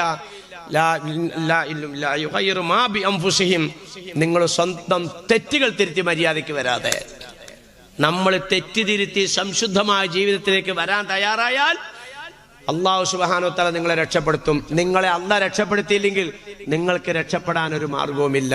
അതാണ് ഫലസ്തീനി. എന്താ പറഞ്ഞത്? ഏറ്റവും കൂടുതൽ ഇന്ന് നിങ്ങൾ എടുത്തു നോക്കിക്കോ, ഏറ്റവും കൂടുതൽ ട്രൗസർ ഇട്ടുകൊണ്ട് നടക്കുന്ന മക്കൾ ആരാ? നിങ്ങൾ നോക്കിക്കോ. ഇവിടുത്തെ ക്രിസ്ത്യാനി പിള്ളേരല്ല, ഇവിടുത്തെ ഹിന്ദു പിള്ളേരല്ല. ഞാൻ ഇന്നലെ നാട്ടുകല്ലിൽ വയലു പറഞ്ഞിട്ട് സംസാരം കഴിഞ്ഞാൽ വിശാലമായ ഓഡിറ്റോറിയം ഉദ്ഘാടനം ചെയ്യാൻ, ഇന്ന് സാദിഖലി തങ്ങൾ ഉദ്ഘാടനം ചെയ്യാൻ, അതിന്റെ മുന്നോടിയായിട്ടുള്ള വയലാണ് ഇന്നലെ എന്നെ കൊണ്ട് പറയിപ്പിച്ചത്. കസേരകൾ കുറെ കാലി, കുറെ പെങ്ങന്മാർ അവിടെ വന്നിരിക്കുന്നുണ്ട്. അവിടുന്ന് ഒരു 100 മീറ്റർ കഷ്ടി, 100 മീറ്റർ ഇല്ല, ഇങ്ങോട്ട് ഞാൻ വണ്ടി ഇങ്ങോട്ട് എടുത്തിങ്ങോട്ട് പോന്നപ്പോ കാണാം ഭയങ്കരമായ ജനം, നിറയെ ബൈക്കുകൾ. ഇസ്ലാമിക ബെൽറ്റാണ്. നമ്മുടെ ഈ ഉസ്താദിനോട് ചോദിച്ചാൽ അറിയാം, സെൻട്രൽ പള്ളിയിലെ ഉസ്താദിന് അറിയാം ഈ നാടൊക്കെ. ഈ നാട്ടുകല്ലെന്ന് പറയുന്ന ഈ പിന്നെ പിന്നെ പിന്നെ പിന്നെ പെരിന്തൽമണ്ണ, മണ്ണാർക്കാട് ടൗണിൽ നിന്ന് 14 കിലോമീറ്റർ ഉള്ളൂ. ഒരു 100 മീറ്റർ ഇപ്പുറത്തേക്ക് നീക്കുമ്പോൾ 2 സൈഡിലും, റോഡിന്റെ 2 സൈഡിലും നിറയെ ബൈക്കുകളും വാഹനങ്ങളും. അകത്ത് നോക്കിയപ്പോൾ ഭയങ്കര മോനെ വണ്ടി ഓടിക്കണേ. മോൻ ഇതെന്താ അപ്പൊ ഇവിടെ? ഞാൻ പറഞ്ഞു കളിയാവുള്ളൂ. ഞങ്ങൾ വണ്ടി ഒന്ന് സ്ലോ ചെയ്തിട്ട് ഒറ്റ നോക്കിയപ്പോ ഫുട്ബോൾ കളിക്കുകയാണ്. തിങ്ങി നിറഞ്ഞ ജനാണ്. അപ്പുറത്തൊരു വയലിന്റെ മജ്ലിസുണ്ട്, യാതൊരു പരിഗണനയുമില്ല. ഇപ്പുറത്ത് കളിയുടെ സദസ്സുണ്ട്, അവിടെ തിങ്ങി നിറഞ്ഞിരിക്കുകയാണ്. 99% മുസ്ലിങ്ങളുള്ള നാടാണ് ഞാൻ ഈ പറഞ്ഞത്. ഞാൻ ചോദിക്കട്ടെ, ഇവരെ ആര് നന്നാക്കും? ആലിമീങ്ങളെ അവരനുസരിക്കുവോ? തങ്ങന്മാരെ അവർ പരിഗണിക്കുവോ? കമ്മിറ്റിക്കാർക്ക് ഇവർ വല്ല പരിഗണനയുണ്ടോ? പ്രായത്തിൽ കൂടിയവരോട് വല്ല ബഹുമാനം ഇവർക്കുണ്ടോ? ഇങ്ങേറ്റം പിതാവിനോട് മാതാവിനോട് വല്ല താല്പര്യവും കടമ ഇവർക്കുണ്ടോ? ഇവരാര് നന്നാക്കും? മോളിൽ നിന്ന് നന്നാക്കും. അതാ കാണണേ. പടച്ചോൻ പറഞ്ഞു, നിങ്ങളെ ഇവിടുന്ന് തുടച്ചങ്ങോട്ട് മാറ്റാൻ വേണ്ടി അള്ളാഹു തആല ഏൽപ്പിച്ചേക്കണ കശാപ്പുകാരന്റെ പേരാണ് നെതന്യാഹു. അവനോട് മടങ്ങിപ്പോകാനല്ല പറയണ്ടേ, മോളിലേക്ക് വിളിച്ചിട്ട് പറയണം, കത്തിയായിട്ട് വന്നവനെ നീ തിരിച്ചു പിടിക്കുക മുതലാളി എന്ന് മുതലാളിയോട് പറയണം. മുതലാളി വിട്ടിരിക്കുകയാണ്. ഇനി ഈ കശാപ്പെല്ലാം കഴിഞ്ഞു, നെതന്യാഹുവിന് സീറ്റ് കൊടുക്കുവോ? ഇല്ല. നേർക്ക് നേരെ ഖുർആൻ പറയുന്നു, എടാ നിന്റെ പണി കൊല്ലലാണ്, നിനക്കിവിടെ ജീവിതമൊന്നുമില്ല, നിനക്കിവിടെ അധികാരവുമില്ല. ഞാൻ നേർക്ക് നേരെ ആയത്തെടുത്ത് ഓതിയിട്ട് എനിക്ക് തോന്നണത് ഇന്ന് ഗസയിൽ പോരടിച്ചുകൊണ്ടിരിക്കുന്ന പാർട്ടിക്കാരെ പറ്റിയാണോ അള്ളാഹ് ഇത് പറയണെന്ന് എനിക്ക് സംശയമുണ്ട്. നിങ്ങൾ വിലയിരുത്തിക്കോ. വേറെ ഒരു പാർട്ടിയെ അല്ലാഹു തആല കൊണ്ടുവരും. അവരെങ്ങനത്തെ പാർട്ടി? യുഹിബ്ബുഹും വയുഹിബ്ബൂനഹു അദില്ലത്തിൻ അലൽ മുഅ്മിനീന അഇസ്സത്തിൻ അലൽ കാഫിരീൻ യുജാഹിദൂന ഫീ സബീലില്ലാഹ് വലാ യഖാഫൂന ലൗമത ലായിമിൻ ദാലിക ഫളലുല്ലാഹി യുഅ്തിഹി മൻ യശാ വല്ലാഹു വാസിഉൻ അലീം. ലോകത്താര് പറഞ്ഞാലും അവർ കുലുങ്ങൂല. നിങ്ങൾ ശ്രദ്ധിച്ചോ? ഉറങ്ങാത്തവര്, ഉറങ്ങണവർ അവരുടെ പണി നടത്തിക്കോ. ഉറങ്ങാത്തവരോട് ശ്രദ്ധിച്ചേ, ലോകത്താര് പറഞ്ഞാലും അവർ കുലുങ്ങൂല. അല്ലദീന ഖാല ലഹുമുൻ നാസ് ഇന്നന്നാസ ഖദ് ജമഉ ലക്കും ഫഖ്ശൗഹും വസാദഹും ഈമാനാ ഖാലു ഹസ്ബുനല്ലാഹു വനിഅമൽ വക്കീൽ. നിങ്ങൾ ഒറ്റപ്പെട്ടു കേട്ടോ. സൗദി അറേബ്യ പറഞ്ഞു നിങ്ങൾ ഒറ്റപ്പെട്ടു, നിങ്ങൾ അവർ പറഞ്ഞ അനുസരിക്കുക, അമേരിക്ക പറഞ്ഞ അനുസരിക്കുക. സിറിയ പറഞ്ഞു, ജോർദാൻ പറഞ്ഞു, ഇറാഖ് പറഞ്ഞു, ഖത്തർ പറഞ്ഞു, എല്ലാവരും പറഞ്ഞു, അമേരിക്ക പറഞ്ഞു, ബ്രിട്ടൻ പറഞ്ഞു, യൂറോപ്പ് എല്ലാവരും പറഞ്ഞു പോടാ. അവര് പറഞ്ഞു പോടാ നീയൊക്കെ നിന്റെ പണിക്ക്. ഞങ്ങളെ അവരെല്ലാവരും കൂടി ചുറ്റി വായിലിടുവോ? എന്നാ ഇട്ടോട്ടെ. സാദത്തുഹും ഈമാനാ, അവരുടെ ഈമാൻ അങ്ങോട്ട് കൂടിയെന്ന് മാത്രമല്ല ഹസ്ബുനല്ലാഹ്, അവർ പറഞ്ഞു ഹസ്ബുനല്ലാഹു വനിഅമൽ വക്കീൽ. ഞങ്ങളെ അവരെല്ലാവരും കൂടെ ചുറ്റിക്കൂട്ടാനാ അല്ലാഹ് നിന്റെ തീരുമാനമാണെങ്കിൽ ചുറ്റിക്കുട്ടിക്കൊന്ന് വായിലിട്ടോട്ടെ. ഉറച്ചു നിൽക്കും, എങ്ങും കൂസൂല. അവർ സർവസ്വവും അള്ളാഹുവിലേക്ക് തവക്കലാക്കും. അങ്ങനെയല്ലേ യഥാർത്ഥത്തിൽ ഈ കാണാവുന്ന കശാപ്പെല്ലാം നടന്നിട്ട് ഇസ്രായേല് തല കുനിച്ച് വട്ടപൂജയായിട്ട് നിൽക്കുകയല്ലേ? അമേരിക്ക പറയണില്ല ഇനിയെങ്കിലും നിർത്ത്, കാരണം യുവമാരെ കീഴടക്കാൻ പറ്റൂല. അങ്ങനെയല്ലേ ഇപ്പൊ എന്ന് മനസ്സിലാവണത്? എന്നാ അതിപ്പോ എന്തോരം ഉണ്ട്? 42 കിലോമീറ്റർ നീളവും ഒരു 10-12 കിലോമീറ്റർ വീതിയുമുള്ള ഒരു ചെറിയ സ്ഥലത്തിന്റെ അടിയിൽ ഏതോ പൊത്തി കിടക്കുന്ന ഒരു കുറച്ച് ആൾക്കാരെ ഇപ്പൊ പറഞ്ഞത്. അവര് ലോകത്തിനെ വിറപ്പിച്ച് നിൽക്കുകയൊക്കെ എന്നാ ഞാൻ ചോദിക്കണത്. എന്റെ ജനങ്ങൾ ഇതൊക്കെ എന്റെ ഞാൻ ഇങ്ങനെ ചുമ്മാ ഇങ്ങനെ ആലോചിക്കും. ഈ മാതിരി ഇങ്ങനെ പള്ളികൾ ഇങ്ങനെ പൊളിച്ച് ഉള്ള പള്ളിയുടെ അടിയിലെല്ലാം തുറന്ന് എവിടെയപ്പോ അതുള്ള ഇതുള്ളതെന്ന് ചോദിച്ച് അന്വേഷിച്ച് കോടതിയിലേക്ക് ചെല്ലുമ്പോൾ കോടതി വൺ സൈഡായിട്ടുള്ള വിധിയും കാര്യങ്ങളും ഒക്കെ കൊടുത്ത് ഇങ്ങനെ മുന്നോട്ട് പോയി കഴിഞ്ഞാൽ ഈ നിരാശയ്ക്കും ക്ഷമയ്ക്കും ഈ സഹനതയ്ക്കും ഒക്കെ ഒരു അന്ത്യം ഇല്ലേ? ഇതെങ്ങനെ തിരിച്ചടിച്ചാൽ ഇന്ത്യയുടെ അവസ്ഥ എന്താ? ഞാൻ ചുമ്മാ ഇങ്ങനെ ആലോചിക്കാറുണ്ട്. എന്ന് പറഞ്ഞാൽ ഈ ഇങ്ങോട്ട് വന്നവർ ജീവിക്കാൻ വരികയാ, അങ്ങോട്ട് നേരിടാൻ ചെല്ലോട് മരിക്കാൻ ചെല്ലുകയാണ്. ഇതാണ് ഇതിന്റെ വ്യത്യാസം. ഇവിടെ സംഭവിച്ചേക്കണതാണ്. യഹൂദന്മാർ എന്താ ചെയ്യാ? അവര് പട്ടാളം ഒരുങ്ങി അവര് പോകുന്നത് പൗഡർ ഇട്ട് മുടിയൊക്കെ കറുപ്പിച്ച് ഭംഗിയായി ചുണ്ടൊക്കെ ചോമ്പിച്ചാണ് അവര് പോണത്. മറ്റവരെങ്ങനെയാണ്? മറ്റൊരു കൈ കെട്ടിനെടുത്തോണ്ട് പോവാണ്. എന്തിനാ മരിക്കാൻ? യഥാർത്ഥത്തിൽ വലിയ അപകടത്തിലേക്കായി രാജ്യം പോണത്. ന്യൂനപക്ഷമാകുന്ന മുസ്ലിം സമൂഹത്തിന്റെ ഉത്തരാഖണ്ഡിലല്ല കണ്ടത്. ചുമ്മാ കയറി പള്ളി അങ്ങ് ആക്രമിച്ചു, മദ്രസയും പൊളിച്ചു, വെടിയങ്ങ് വെച്ചു, 6 കൊന്നു. 60 ആശുപത്രിയിൽ 60 വണ്ടി മറിഞ്ഞ് പരിക്കുപറ്റിയതല്ല, 60 വെടിയേറ്റതാണ്. 600 പേരിൽ കേസ്. ഇന്നും അറസ്റ്റ് ചെയ്തിട്ടുണ്ട് കുറെ എണ്ണങ്ങളെ. എന്നിട്ട് നേതാക്കന്മാരെല്ലാവരും കൂടി നിന്നിട്ട് പറഞ്ഞു ഇവിടെ ഇപ്പൊ ശാന്തമാണ്. എന്തുകൊണ്ട് ശാന്തം? പാവപ്പെട്ടവരെ പള്ളി പിടിച്ചെടുത്തു, മദ്രസ പിടിച്ചെടുത്തു, അക്രമം ചെയ്തു. എന്ത് ശാന്തം? യഥാർത്ഥത്തിൽ ഇവിടെ എത്ര മര്യാദയോടെയും ശാന്തതയോടെയും ക്ഷമിച്ചും ജീവിക്കുന്ന ആളുകളെ പ്രകോപിപ്പിച്ച് ഇവരൊരു അക്രമവാസനയിലേക്ക് എത്തിക്കുന്ന ഒരു ശൈലിയിലേക്കാണോ രാജ്യത്തെ ഭരണാധികാരികൾ കൊണ്ടുപോകുന്നതെന്ന് ഞാൻ സംശയിക്കുകയാണ്. ഹൊസൈലെ പോലെ തന്നെ ഹൊസൈൽ ഇപ്പൊ സംഭവിച്ചേക്കണം എന്താണ്? മുജാഹിദ് എന്ന് പറയുന്ന കുറച്ച് ആൾക്കാരല്ലേ ഉള്ളൂ. അവരെ കൊണ്ട് ഇപ്പൊ ലോകം പൊറിഞ്ഞു മുട്ടിയില്ലേ? ഒരൊറ്റ കപ്പലിപ്പോ കടലിൽ കൂടെ പോകാൻ അനുവദിക്കണ്ടോ അവര്? ഇല്ല. എല്ലാം പ്രശ്നങ്ങളല്ലേ. അതാ ഞാൻ പറഞ്ഞ ഈ ഓടണോനും കഥയ്ക്കും ഓടിക്കണോനും കഥിക്കും. ഓടിക്കണോന്റെ ധാരണ ഈ ഓടണോന്റെ ധാരണ ഓടിക്കണവൻ വിജയിച്ചു എന്നല്ല, ഓടിക്കണവനും കഥച്ചോണ്ടായി ഓടണേ. രണ്ടും മനുഷ്യരാണ്. പോട്ടെ ജനങ്ങളെ, പോട്ടെ. ഞാൻ എന്താ പറഞ്ഞു വന്നത്?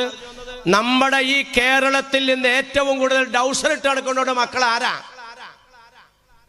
ഏറ്റവും കൂടുതൽ പെണ്ണുങ്ങൾ മുടി കെട്ടിയതുപോലെ മുടി കെട്ടി വെച്ചുകൊണ്ട് നടക്കുന്ന ആൺകുട്ടികൾ ഏത് സമുദായത്തിലാ? ഹിന്ദുവിലാണോ, ക്രിസ്ത്യാനിയിലാണോ, അത് ഈ സമുദായത്തിലാണോ? യഹൂദ ചെറുപ്പക്കാരൻ ട്രൗസറിന്റെ പോക്കറ്റിൽ നിന്ന് ഒരു പൊതിയെടുത്തു.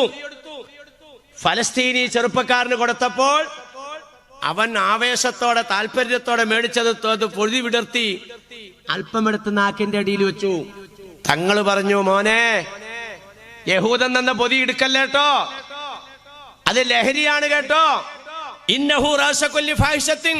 ബഹുമാനപ്പെട്ട ഉലമാക്കൾ പറഞ്ഞു, മക്കളെ, അവര് തന്ന പൊടി തൊടല്ലേട്ടോ. ആ പൊതി സർവ്വ അപകടങ്ങളും സർവനാശങ്ങളും വിരിച്ചു തരുന്ന ലഹരിയാണ് കേട്ടോ മക്കളെ. ലഹരിയുടെ സുഖത്തിൽ ഇങ്ങനെ സ്വർഗത്തിലേക്ക് പോയിക്കൊണ്ടിരിക്കുന്ന മക്കള് പറഞ്ഞു, പോടാ മുസ്ലിയാരെ, പോടാ തങ്ങളെ, പോടാ കമ്മിറ്റിക്കാരെ. ഞാൻ ചോദിക്കട്ടെ, നിങ്ങൾക്ക് എന്നെ കുറെ വർഷം മുമ്പ് അറിയാലോ. 18 വയസ്സുപോലെ ഞാൻ ഈ അമലുമായിട്ട് ബന്ധപ്പെട്ട് വന്നതാണ്. ഇപ്പൊ വയസ്സിന്ന് ഇപ്പൊ മലബാർ ചോദിച്ചു എത്ര വയസ്സായിരുന്നു? ഞാൻ പറഞ്ഞ 64 വയസ്സായിരുന്നു. അള്ളാഹു താല അദ്ദേഹത്തിന് ആഫിയത്തല്ല. എപ്പോ വന്നാലും മലബാറിന്റെ വീട്ടിൽ പോയി ഇത്തിരി ഭക്ഷണം കഴിക്കാറുണ്ട്. അള്ളാഹു അദ്ദേഹത്തിന്റെ തൊഴിൽ അള്ളാഹു എന്നീ ബർക്കത്ത് ചെയ്ത് അനുഗ്രഹിക്കുന്ന തമ്പുരാനെ. എപ്പോ വന്നാലും കഴിക്കാറുണ്ട് അവിടെ പോയി. ഇന്നും ഇപ്പം അവിടെ തന്നെ പോയി കഴിച്ചു. അപ്പോൾ ഈ 64 വയസ്സിന്റെ ഇടയിൽ ഞാൻ ഇവിടെ എത്രയോ പ്രാവശ്യം വന്നിട്ടുണ്ട്. അന്നൊക്കെ ഞാൻ കാണുന്ന സദസ്സാണോ ഇപ്പോഴുള്ള സദസ്സങ്ങളൊന്നും വിലയിരുത്തി എനിക്ക്. കുറെ കാലം ഒക്കണത്, കുറെ കയ്യില്ലാത്തത്, കുറെ തപ്പി പിടിച്ചോണ്ട് നടക്കണത്, കുറെ നരച്ചത് കുരച്ചത് അല്ലേ, കവറിലേക്ക് കാലിയിട്ടത്, കുറെ മുതുക്കന്മാർ, കുറെ മുതുക്കികളും. പണ്ടെങ്ങനെയാണോ? പണ്ട് ചെറുപ്പക്കാരികളും നിറഞ്ഞിരിക്കും സദസ്സിൽ. ഇന്ന് അവരെങ്ങോട്ടാ പോയെ? അവർ കളിസ്ഥലത്ത് എന്നാ കാണാം, ഇല്ലെങ്കിൽ കലങ്കയിലെല്ലാം ഇങ്ങനെ നോക്കിയിരിക്കണ കാണാം. ചുമ്മാ ഇരിക്കുമല്ല. ഇന്നലെ ഞാൻ എൻ്റെ ഇടറോട്ടിലേക്കും കൂടെ ഇറങ്ങുമ്പോൾ 2 വണ്ടി കാർ അപ്പുറം ഇപ്പുറം നല്ല പൂ പോലെ നിൽക്കുന്ന ചെറുപ്പക്കാര്. മോനോട് ചോദിച്ചു, മോനെ ഇത് എന്താ ആൾക്കാരാ? അതൊക്കെ കച്ചവടക്കാരായിരിക്കും. അപ്പ എല്ലാം മുഖം കണ്ടിട്ട് നമ്മുടെ മക്കൾ തന്നെയാണ്. നിങ്ങളെടുത്ത് നോക്കിക്കോ, ഏറ്റവും കൂടുതൽ ഈ കേരളത്തിൽ മയക്കുമരുന്ന് ഉപയോഗിക്കുന്ന ആരാ? എനിക്ക് ധൈര്യമായിട്ട് പറയാം. കാരണം ഞാൻ എൻ്റെ നഗ്നമായ എൻ്റെ ചെവികളെ കൊണ്ടിട്ട് നേരിട്ട് കേട്ടതാണ്. ഈ കേരള സംസ്ഥാനത്തെ എക്സൈസ് സർവീസിലെ ഉയർന്നതായ ഒരു ഉദ്യോഗസ്ഥൻ മോളിൽ ചുവന്ന ലൈറ്റുള്ള വാഹനത്തിൽ ബോഡി ഗാർഡോട് കൂടിയാണ് അയാൾ വന്നത്. പെരുമ്പാവൂർ ഒരു ഓഡിറ്റോറിയത്തിൽ അയാൾ പ്രസംഗിക്കുന്നു. ഞാൻ എൻ്റെ ഔദ്യോഗിക സേവന കാലഘട്ടത്തിൽ എന്റെ അടുക്കൽ വന്ന കേസുകളിൽ 80% മുസ്ലിം സമുദായത്തിൽപ്പെട്ടവരുടെ കേസാണ് എന്റെ അടുക്കിലേക്ക് വരിക. മയക്കുമരുന്ന്, ലഹരി, കടത്ത്. ഇതാരാണ് നിയന്ത്രിക്കുക? പറ്റുമോ? ഉലമാക്കളെ കൊണ്ട് സാധിക്കുമോ? കമ്മിറ്റിക്കാരെ കൊണ്ട് സാധിക്കുമോ? നമ്മൾ മനസ്സിലാക്കിക്കോ, ഫലസ്തീൻ ഇവിടെ ആവർത്തിക്കപ്പെടും. അള്ളാഹു കാത്ത് രക്ഷിക്കുമാറാകട്ടെ. ഏത് നിലയ്ക്കും എടുത്തു നോക്കിയാൽ, കുടുംബ കോടതി ചെന്ന് നോക്കി, ഏറ്റവും കൂടുതൽ കേസുകൾ എവിടെയാണ്? ആരുടേതാണ്? സമുദായത്തിൻ്റെതാണ്. എന്തൂരം തലാക്കൾ. കൊല്ലം ജില്ലയിൽ ഒരു സ്ഥലത്ത് പ്രസംഗിക്കാൻ പ്രസിഡന്റ് പറയാണ്, ഉസ്താദെ, ഇന്ന് സ്റ്റേഷനിൽ സർക്കിളിന്റെ അടുക്കൽ ഒരു കേസുമായിട്ട് ഞാൻ പോയിട്ട് വരികയാണ്. അയാൾ എന്നോട് പറയാ, എന്തുകൊണ്ടാണ് ചന്ദനത്തോപ്പോ പുത്തന്തോപ്പോ, ആ കൊല്ലത്തിന് കിഴക്കുവശം ഒരു മക്കാമൊക്കെ ഉള്ള സ്ഥലം. അവിടുത്തെ പ്രസിഡന്റ് എന്നോട് പറയാ, ഒരു ഹിന്ദു ആകുന്ന സർക്കിൾ എന്നോട് പറഞ്ഞു, ഉസ്താദെ, നിങ്ങൾ ഈ നിലവാരത്തിൽ ഈ സംവിധാനം മുന്നോട്ട് കൊണ്ടുപോയാൽ ഇത് നിങ്ങൾക്ക് തലവേദന കൂടുള്ളൂ. നിങ്ങൾ വിവാഹത്തിലേക്ക് ദമ്പതികളെ ഇറക്കുന്നതിന് മുമ്പ് അവർക്ക് എങ്ങനെയാണ് ജീവിക്കേണ്ടതെന്നുള്ളൊരു കോച്ചിങ് കൊടുക്ക്. ഒരു ഹിന്ദുവായ സർക്കിൾ ഇൻസ്പെക്ടർ ഒരു മുസ്ലിം പള്ളിയുടെ ഭരണാധികാരിയോട് പറഞ്ഞെങ്കിൽ പൊന്നാർ നബിത്തങ്ങൾ എന്താ പറഞ്ഞത്? തടി, മിടുക്കും, സൗന്ദര്യവും, കാശും ഉള്ളതിനെ കെട്ടിച്ചു കൊടുക്കല്ലേ. മതബോധമുണ്ടോ എന്ന് നിങ്ങൾ അന്വേഷിക്കുക. ആരാണ് അന്വേഷിക്കണത്? പറ. ഇത് കൊടുക്കണമെന്ന് ആവശ്യപ്പെട്ട ഏക മതമല്ല ഇത്. ഒരു ഹിന്ദുവായ പോലീസ് ഓഫീസർ ഇതേ നിലയിൽ ഒരു സമുദായത്തിന്റെ നേതാവിനോട് വിളിച്ചു പറയേണ്ടി വന്നെങ്കിൽ സമുദായം എവിടെ എത്തി? ഏറ്റവും കൂടുതൽ വിവാഹമോചന കേസുകളും കുടുംബ കലഹങ്ങളും കുടുംബ കോടതി ചെന്നോക്ക് ഈ സമുദായത്തിൻ്റെതാണ്. ഏറ്റവും കൂടുതൽ യുക്തിവാദികൾ പെരുകിക്കൊണ്ടിരിക്കുന്നത് ഈ സമുദായത്തിന്റെ. ഇതൊരു ഭയങ്കര പോയിന്റ് കേട്ടോ. ഞാൻ അതേൽ തൊടണില്ല, കാരണം തൊടാനുള്ള ഒരു ശൈലിയിലല്ല കാര്യങ്ങൾ. ഏറ്റവും കൂടുതൽ യുക്തിവാദികൾ, നിങ്ങൾ യുക്തിവാദികളുടെ സംഘടന പോയി എടുത്തു നോക്കിക്കോ. ഏറ്റവും കൂടുതൽ യുക്തിവാദികൾ മുസ്ലിം സമുദായത്തിന്റെ അംഗങ്ങളാണ്. എന്നിട്ട് അവരെന്താ പറയുന്നല്ലോ, ഞാൻ എക്സ് മുസ്ലിമാണ്. അത് അഭിമാനത്തോടെ പറഞ്ഞേ, ഞാൻ മുസ്ലിമിൽ നിന്നും പുറത്തു ചാടിയവനാണ്, പുറത്തു ചാടിയവളാണ്.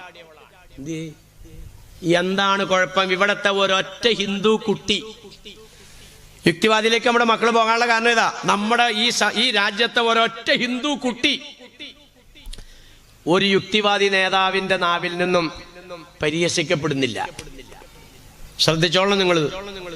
ഒരൊറ്റ ക്രിസ്ത്യാനി കുട്ടി ഈ രാജ്യത്തെ ഒരു യുക്തിവാദിയുടെ നാവിൽ നിന്നും നാണം കടത്തപ്പെടുന്നില്ല. ആ സ്ഥാനത്ത് മുസ്ലിം കുട്ടികൾ യുക്തിവാദിയുടെ നാവിനാൽ നാണം കെടുകയാണ്. ഇതാ യുക്തിവാദികൾ സമുദായത്തിൽ കൂടുതൽ കയറാൻ കാരണം. പരിഹാരം നമുക്കുണ്ടാക്കാം എന്ന് പറഞ്ഞാൽ ഒരൊറ്റ യുക്തിവാദിയുടെ നേതാവും യേശു ക്രിസ്തു ജാരസന്തതിയാണെന്ന് പറയില്ല. നിങ്ങൾ കേട്ടിട്ടുണ്ടോ? ഇല്ല, പറയില്ല. യഥാർത്ഥത്തിൽ യുക്തിവാദിക്ക് അങ്ങനെ വേണമെങ്കിൽ പറയാൻ പാടില്ലേ? ക്രിസ്ത്യാനികൾ ആദരിക്കുന്ന മറിയം, അവൾ വ്യഭിചാരിണിയാണ്. കാരണം ഭർത്താവില്ലാണ്ടാണ് ഈ യേശു എന്ന് പറയുന്നത്, ഇതിനെ പ്രസവിച്ച്. അപ്പോൾ അവൾ വ്യഭിചാരിയല്ലേ? മുസ്ലിമിന് ഇത് പറയാൻ പാടുണ്ടോ? പാടില്ല, പാടേയില്ല. ഇസ്ലാമിൽ നിന്ന് പുറത്തു പോകും. പക്ഷെ യുക്തിവാദിക്ക് ഇങ്ങനെ പറയാൻ പാടില്ലേ? പക്ഷെ യുക്തിവാദി പറയണുണ്ടോ? ഇപ്പൊ ക്രിസ്ത്യാനി കുട്ടി നിവർന്നിരിക്കുകയാണ്. ഒരു ഹിന്ദു കുട്ടി, കൃഷ്ണൻ 11,000 പെണ്ണ് കെട്ടിയവനാണ്. ഒരു യുക്തിവാദിയും പറയുന്നത് ഹിന്ദു കുട്ടി കേൾക്കണില്ല. കാരണം എന്താ? യുക്തിവാദി പറയില്ല. രാമൻ കൊലയാളിയാണ്, രാവണനെ കൊന്നത് അവനാണ്. ഒറ്റ യുക്തിവാദിയും പറയില്ല. അപ്പൊ ഹിന്ദു കുട്ടി മാന്യനായി നിൽക്കുകയാണ്. മുസ്ലിം കുട്ടി, നിങ്ങളുടെ നബി 11ാമത്തെ വയസ്സിൽ ആയിഷാനെ കെട്ടിയില്ലടാ, പോട്ടാ, മിണ്ടൂല. സ്വന്തം ജനിച്ച നാട്ടിൽ നിന്നും നിന്റെ നബീനെ നാട്ടുകാർ ആട്ടി ഓടിച്ചില്ലേടാ, മിണ്ടൂല. മുസ്ലിം അല്ലാത്തവരെ കണ്ടാ കൊല്ലണമെന്ന് നിന്റെ ഖുർആനിൽ സൂറത്ത് തൗബയിൽ 5ാമത്തെ ആയത്തിൽ ഇല്ലേടാ. ഫഖ്തുൽ മുശ്രിക്കീന ഹൈസു വജത്തുമൂഹും. ഇവൻ വീട്ടിൽ ചെന്ന് മുസാഫ് എടുത്തു നോക്കും, ഖുർആന്റെ പരിഭാഷ സൂറത്ത് തൗബ എടുക്കും, 5ാമത്തെ ആയത്ത് അമുസ്ലിമിനെ കണ്ണോടുത്ത് വെച്ച് കൊല്ലണം. ഞാൻ എക്സ് മുസ്ലിമാ, ഇസ്ലാമിൽ നിന്ന് പുറത്തുപോയി. ഉണ്ടോ? എന്തിയേ? നമ്മുടെ മക്കൾക്ക് പറയാൻ അറിയില്ല. 11ാമത്തെ വയസ്സിൽ ഈ നബി തങ്ങൾ വിവാഹം കഴിച്ചെങ്കിൽ അത് നബി മാത്രം അല്ലടാ, ആ കാലഘട്ടത്തിലുള്ള വിവാഹ സമ്പ്രദായം അങ്ങനെയാണ്. ഞാൻ എൻ്റെ പെണ്ണിനെ കെട്ടിയത് 15ാമത്തെ വയസ്സിലാ. ഇന്ന് കെട്ടിയാൽ ഞാനും അവളും അവക്കടെ വാപ്പായും എൻ്റെ വാപ്പായും ജയിലിൽ പോവില്ലേ? 15 വയസ്സുള്ളപ്പോഴാണ് എൻ്റെ ഭാര്യനെ ഞാൻ കല്യാണം കഴിച്ചത്. എനിക്ക് 25 വയസ്സും. അങ്ങനെയായിരുന്നു ഞങ്ങളുടെ വിവാഹം. ഈ നാട്ടിൽ എത്ര മനുഷ്യന്മാരെ ഇതുപോലെ എടുത്തു പറയാനുണ്ട്. അല്ലാണ്ട് നബി മാത്രമാണോ 11 വയസ്സിൽ ആയിഷാനെ കെട്ടി? അന്നത്തെ സമ്പ്രദായം അതാണ്. പറയാൻ നമ്മുടെ മക്കൾക്ക് അറിയില്ല. എടാ, നബീനെ നാട്ടിൽ നിന്ന് ഓടിച്ചതല്ലടാ, സ്വന്തം കുടുംബക്കാരോട് പോലും വിഗ്രഹാരാധന മാറ്റണേ, ഏക ഇലാഹിനെ ആരാധിക്കണേ എന്ന് പറഞ്ഞപ്പോൾ ഉപദ്രവം കൂടി. പിടിച്ചു നിൽക്കാനുള്ള ശൈലി അപ്പോഴില്ല. അള്ളാന്റെ ഓർഡർ വന്നു, 400 കിലോമീറ്റർ അകലെയുള്ള മദീനത്തേക്ക് പോക്കോ. വഴി അറിയാണ്ടല്ലടാ പോയത്, വഴി അറിയാതെ പോയതല്ല, മദീനത്തേക്ക് പോകണമെന്ന ഓർഡർ. ഓടിച്ചു വിട്ടതാണ്. ഈ കൈ കിട്ടിയത് എടുത്തോണ്ട് പോവില്ലേ? കൃത്യം 10ാം കൊല്ലം. എടാ, കൃത്യം 10ാം കൊല്ലം 1.25 ലക്ഷം പടയണിയുമായി പരിശുദ്ധമായ മക്കത്തേക്ക് വന്നിറങ്ങി. ഇങ്ങനെ പറഞ്ഞുകൊണ്ട് 1.25 ലക്ഷം പടയണിയുമായിട്ട് വന്നിറങ്ങിയപ്പോൾ ഓടിച്ച നാട്ടുകാരാണെങ്കിൽ ഓടിച്ചവരെ ആക്രമിക്കണ്ടേടാ. മക്കത്തുള്ള ഒരു മനുഷ്യനെ നുള്ളിയോ? 1.25 ലക്ഷം വരുന്ന സംഘം നുള്ളിയോ? മക്കത്തെ ഒരു ഇലയുടെ ഒരു കൂമ്പ് നുള്ളിയോ? എന്താ നുള്ളാതിരുന്നത്? ദീനി പ്രവർത്തനത്തിന് വേണ്ടി അവർ പോയി മുസ്ലിങ്ങളായി തിരിച്ചു വന്നു. ഒരിക്കലും ഓടിച്ചു വിട്ടതല്ല. പറയാൻ നമ്മുടെ മക്കൾക്ക് അറിയില്ല. എടാ, സൂറത്ത് തൗബയിലുള്ള ആയത്തിന്റെ വിധി തന്നെ ദുർബലപ്പെട്ടതാണ്. ആ വിധി എപ്പോ ഉണ്ടായതാ? മദീനത്ത് ചെന്നിട്ട് പുറത്തേക്ക് ഇറങ്ങുമ്പോൾ മുശ്രിക്കുകൾ ഇന്ന് ഇസ്രായേലികൾ ഫലസ്തീനിയെ കൊല്ലുന്നത് പോലെ കൊല്ലാൻ തുടങ്ങി.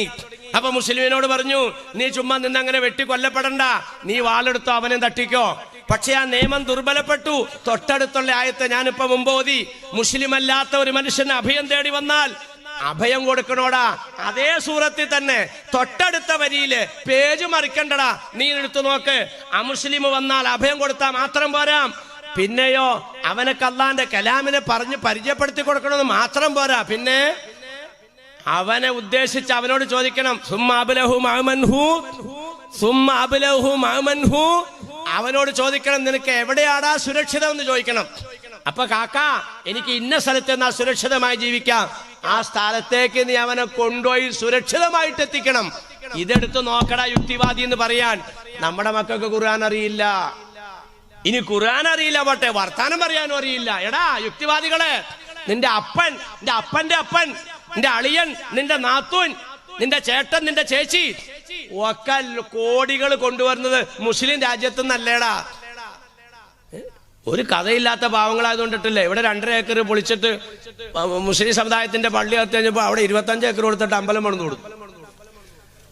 ഇത് തന്നെ ഇപ്പൊ ഇസ്രായേലും ഫലസ്തീനും ചെയ്തതാ. ഇവിടെ കിടന്നോടാ യൂത, അവനെ കിടത്തി ഉന്തിച്ചാടിച്ച് പുറത്താക്കി.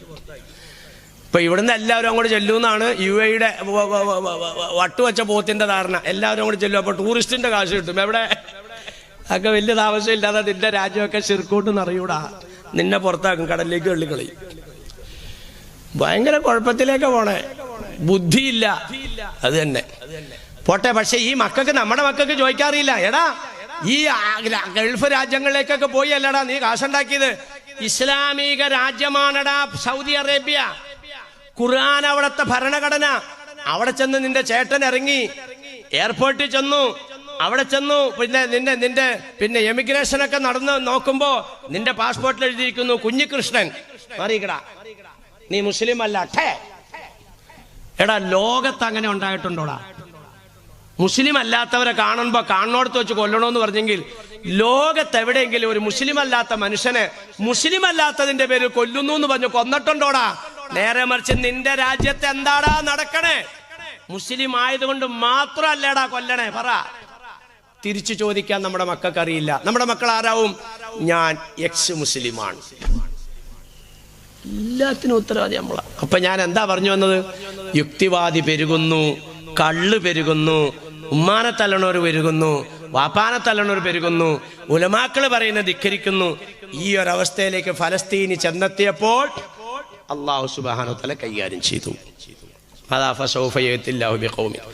ഈ കൈകാര്യം ചെയ്യലെന്ന് പറഞ്ഞാൽ എന്താ? കൊലപാതകങ്ങളാണ്, കൊലപാതകങ്ങൾ.